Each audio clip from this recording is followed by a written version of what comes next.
I'll be making this bead with the LMB4015 cane. And these are two of the LMB canes I have. One, I don't know if it shows on camera, but one is kind of a purplish blue, has kind of a purplish blue surface, and the other is more of a green surface. That surface color is translucent. The actual color of the interior cane is an amber. This is a very fast striking glass, and because of that can be in some circumstances can be quick and easy to use, but in others, especially for beginning bead makers who aren't used to working with silver glass, it can be a little challenging.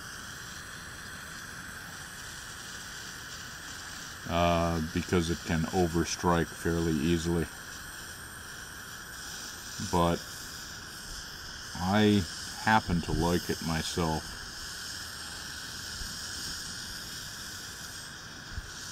And oddly enough,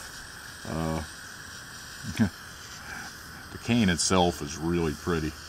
I wish when I made this glass, I wish I had been set up to actually just blow some things, vases, drinking glasses, whatever, straight out of the furnace, because I think this would have made some gorgeous glassware.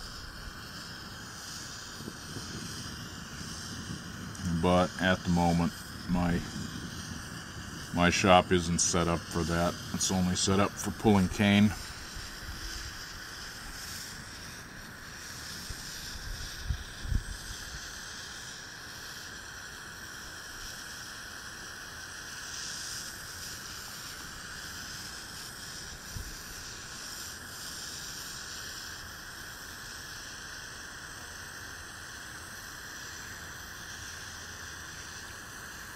Now, as you can probably tell, if you've watched any of my other videos, I'm out on my back porch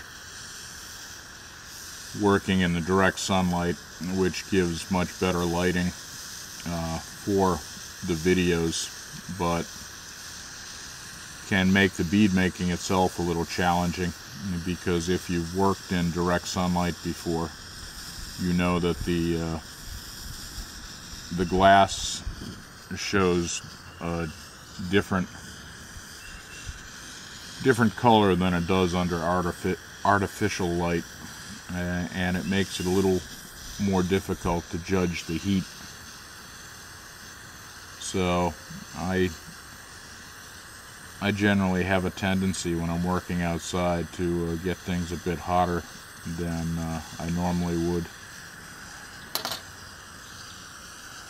So what I just did is I applied the surface glass on that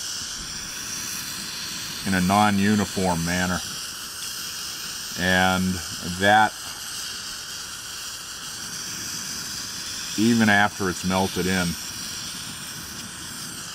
that pattern should, to a certain extent, show up in the final bead, in the finished bead.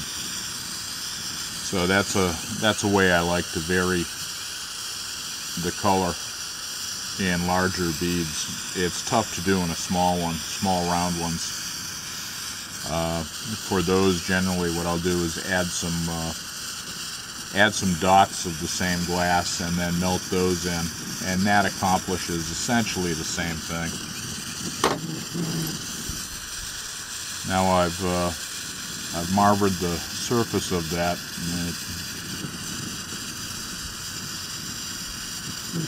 and I'll let that cool. I don't have the best shape I've ever made on the ends. I'll try and do something about this end.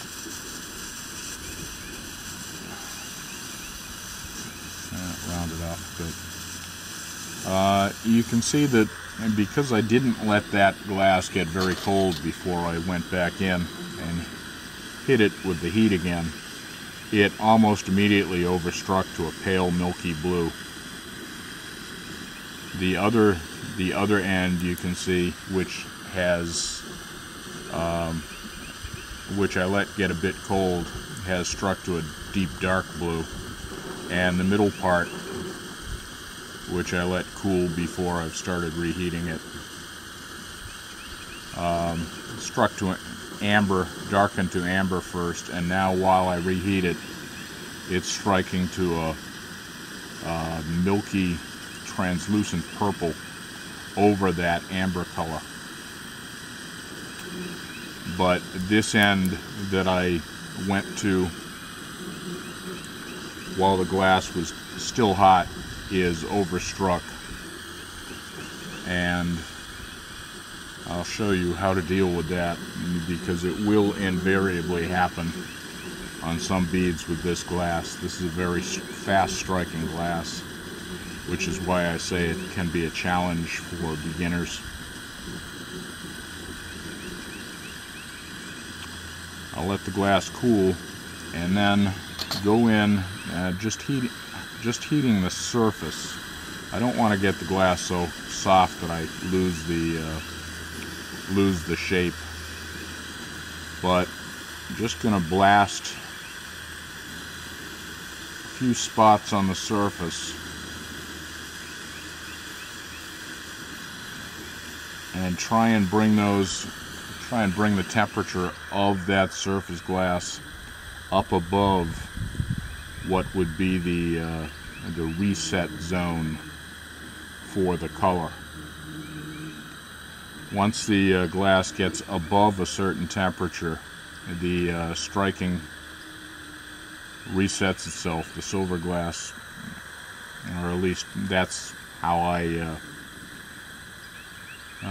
refer to it. The silver glass resets the striking, and you can strike it again as though it was the first time.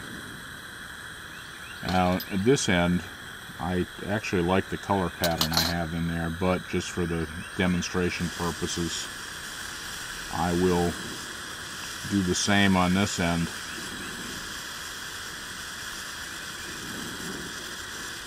And even though I've now restruck that, or reheated that, and will restrike it shortly, those patterns that are in the glass from the way I laid down that irregular surface layer, they will show even after the glass has been struck. You can see it's darkening as it cools, and I'll speed that along a little bit with some heat. If you heat that too quickly, too soon, it will just overstrike. But if you wait long enough, then that initial heat will darken the glass, and subsequent heats will strike it. Now the darker spots on this end, those dark spots are where I concentrated that spot heating, and the lighter ones are the glass in between it. Now what I'll do to get a little even more variation is I'll concentrate spot heating on the light spots. That will darken them, at the same time leaving a transition zone in that glass that was already starting to strike, and that should give me some decent color variations. I'm trying, while I do that, while I'm waiting for this end to cool a little bit, I'm trying to make sure I don't let the other end get too cold. I just made this is the second demo bead I've made this morning, and the other one I get a little carried away. I had a problem with shaping on one end and wasn't paying enough attention to the heat of the other end and cracked it. So trying to avoid doing the same on this bead.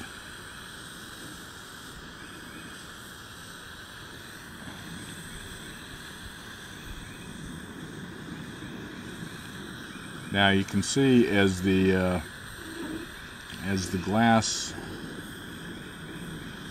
strikes, the surface layer is somewhat translucent, so you're getting layers of color. They're very thin layers, but still layers of color on the surface of the glass, and it's giving some nice effects as far as color patterns and designs.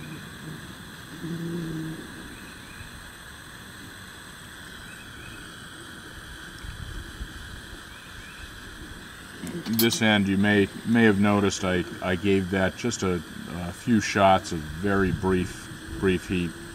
What I was trying to do was lighten up the color. I thought it had become a little dark, so that very short, those short bursts of heat, not getting it so hot that I reset the whole thing, they have lightened the color. And you can see now, this, if I continue striking it, the color will tend to get paler and eventually overstrike. I happen to like the color I have right now, so I'm going to put it away. If it did overstrike, I could get the whole bead very hot and restart the striking sequence and go through the whole procedure again. But I'll put this one away and do another one instead.